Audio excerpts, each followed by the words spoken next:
Hello అండి. Welcome to Haripriya creations and designs. So, ఈరోజు ఈ వీడియోలో మనం ఒకేసారి కస్టమర్ ఒక 5, 6 బ్లౌజెస్ ఇస్తారు కదా!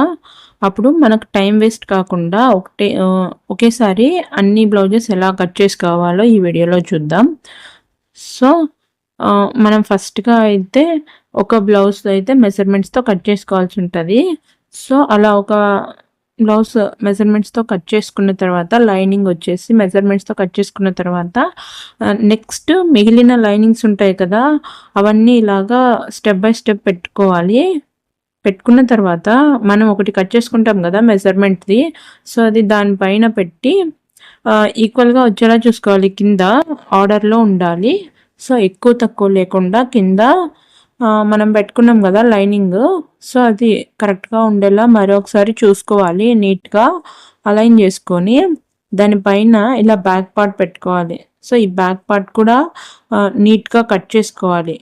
నీట్‌గా కట్ చేసుకొని ఎక్కువ తక్కువ లేకుండా నీట్‌గా పెట్టుకున్న తర్వాత ఇలాగ సేమ్ అది ఎలా ఉందో ఇది కూడా అలాగే కట్ చేసుకుంటూ వెళ్ళిపోవాలి. గ్యాప్ ఏమి ఇవ్వకూడదండి. సో, రౌండ్ దగ్గర కూడా అంతే. మనం ఎలా అయితే ఫస్ట్ మెజర్‌మెంట్స్‌తో తీసుకున్న రౌండ్ లాగే కట్ చేసుకుంటామో, సో, అన్ని బ్లౌజెస్ ఆటోమేటిక్‌గా అలాగే వస్తాయి. కాబట్టి ఫస్ట్ మనం కట్ చేసుకున్న లైనింగ్ బ్లౌజు చాలా జాగ్రత్తగా, కేర్‌ఫుల్‌గా, కరెక్ట్‌గా అయితే కట్ చేసుకోవాల్సి ఉంటది. సో, లైనింగ్ ఎలా కట్ చేయాలి అని చెప్పి మన ఛానల్‌లో వీడియోస్ అయితే ఉన్నాయి బ్లౌజ్ కటింగ్. సో, ఒకసారి చెక్ చేయొచ్చు ఎవరికైనా ఇంట్రెస్ట్ ఉంటే. సో, ఇలా బ్యాక్ పార్ట్ అయితే కట్ చేసుకోవాలి. ఇలా బ్యాక్ పార్ట్ కట్ చేసుకున్న తర్వాత ఇక్కడ చిన్న టక్ పెట్టుకోవాలి బ్యాక్ డాట్ కోసం. బ్యాక్ డాట్స్ వస్తాయి కదా! సో, వాటి కోసము ఇక్కడ 4 ఇంచెస్ అయితే హైట్ తీసుకోవాలి. మన ఇష్టం బ్లౌజ్‌ని బట్టి 4 4.5 సో, కొంచెం పెద్ద సైజ్ బ్లౌజ్ అయితే 4.5 వరకు డాట్స్ తీసుకోవచ్చు. సో, ఇలా మార్క్ చేసుకోవాలి. చూసారా అన్నీ లెవెల్‌గా వచ్చాయి ఈక్వల్‌గా. ఎక్కడ ఎక్కువ తక్కువ లేవు. నెక్స్ట్ వచ్చేసి బ్యాక్ పార్ట్ అయిపోయింది కదా! సో, ఈ మిగిలిన ఫోల్డింగ్ చేసుకున్న క్లాత్‌లో ఫ్రంట్ పార్ట్ కూడా కట్ చేసుకోవాలి. ఫ్రంట్ పార్ట్ కట్ చేసుకోవాలి. అలాగే షేప్ బెల్ట్ కూడా కట్ చేసుకోవాలి. మనకి ఎలా సెట్ అవుతుందో ఫస్ట్ ఒకసారి అయితే ప్లేస్ చేసుకోవాలి. ఫ్రంట్ పార్ట్ తీసుకొని మనకి ఎలా కరెక్ట్‌గా సెట్ అయ్యేలాగా పెట్టుకొని చూసుకోవాలి. సో, ఇలాగా. ఇదైతే నేను స్ట్రైట్ కటింగే కట్ చేశాను కాబట్టి స్ట్రైటే పెడుతున్నాను. సో, మీరెవరైనా క్రాస్ కటింగ్ బ్లౌజ్ కట్ చేసుకోవాలి అనుకుంటే బ్లౌజ్‌ని కొంచెం క్రాస్‌గా పెట్టుకోవాలి. సో, ఇలా కట్ చేసుకునేటప్పుడు మెయిన్ వచ్చేసి మనం ఏం చేసుకోవాలంటే క్లాత్‌ని చెక్ చేసుకోవాలి. ఒకటికి 2 సార్లు చెక్ చేసుకోవాలి. క్లాత్ ఎక్కువ తక్కువ లేకుండా నీట్‌గా ఉందా? ఎక్కడైనా జరిగినట్టుందా? అని చెప్పి ఒకసారి నీట్‌గా చూసుకోవాలి. సో, ఎక్కడికైనా పక్కకు క్లాత్ జరిగినట్లుంటే నీట్‌గా అడ్జస్ట్ చేసుకొని కట్ చేసుకోవాలి. సేమ్ దానిపైన అదే మెజర్‌మెంట్స్‌తో కట్ చేసుకోవాలి. సో, ఇలా కట్ చేసుకోవడం వల్ల మనకైతే చాలా టైం సేవ్ అవుతుంది. ఒకేసారి ఎక్కువగా బ్లౌజ్ కట్ చేసుకోవచ్చు. అండ్ స్టిచ్చింగ్ కూడా ఫాస్ట్‌గా అయిపోతుంది. కట్ చేసుకోవడం వల్ల చాలా లేట్ అవుతుంది మనకి. సో, ఇలాగా కట్ చేసుకోవడం వల్ల ఒకే కస్టమర్‌వి అండ్ సేమ్ సైజ్ కాబట్టి ఇలా అయితే చేసుకోవచ్చు. లేదా డిఫరెంట్ సైజ్ అన్నప్పుడు మనమైతే డిఫరెంట్‌గానే కట్ చేసుకోవాల్సి ఉంటది. సో, ఇలా కట్ చేసుకోవాలి. ఇదైతే ఒక టిప్ అండి.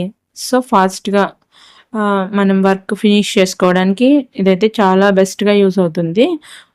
ఇలాగా కట్ చేసుకునేటప్పుడు ఫస్ట్ మనమైతే మెజర్‌మెంట్ లైనింగ్ కట్ చేసుకునేటప్పుడు చాలా జాగ్రత్తగా, కేర్‌ఫుల్‌గా కట్ చేసుకోవాలి. సో, అది ఎలా ఉంటే మిగిలిన బ్లౌజెస్ అన్నీ కూడా మనం అలాగే దాన్ని బేస్ చేసుకొనే కట్ చేసుకుంటాం కాబట్టి చాలా జాగ్రత్తగా కట్ చేసుకోవాలి.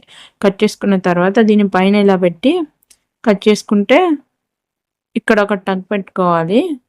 డాట్స్ కోసం ఇక్కడ కూడా ఒక టక్ పెట్టుకోవాలి. సో, అన్ని బ్లౌజెస్‌కి డాట్ అనేది పడుతుందనమాట కట్ మార్క్. సో, దాన్ని బేస్ చేసుకొని మనం డాట్స్ ఈజీగా స్టిచ్ చేసుకోవచ్చు. చూసారా ఇక్కడ కూడా ఎక్కువ తక్కువ లేకుండా అన్నీ లెవెల్‌గా, ఈక్వల్‌గా వచ్చాయి. సో, ఇప్పుడైతే మనం డాట్స్ పెట్టుకోవాలి. ఇలా ఫోల్డ్ చేసుకుంటే సెంటర్‌కి ఇక్కడ ఒక 2.5కి ఒక మార్క్ అయితే చేసుకోవాలి. ఇక్కడ ప్లస్ మార్క్ చేసుకొని ఇక్కడ ఒక 1/2 ఇంచ్ కంటే కొంచెం ఎక్కువ లైక్ 3/4 ఇంచ్ అలాగా మనం డాట్ అయితే స్టిచ్ చేసుకోవాలి. సో అన్నిటికీ ఇలా మార్కింగ్ అయితే పడుతుంది. దానికోసం మనం ఇలా మార్క్ చేసుకున్నామంటే సో స్టిచ్చింగ్ చేసుకునేటప్పుడు మనకు చాలా ఈజీగా ఉంటుంది. ఎక్కడ డాట్ స్టిచ్ చేసుకోవాలి అని చెప్పి ఎక్కడ వరకు స్టిచ్ చేసుకోవాలో.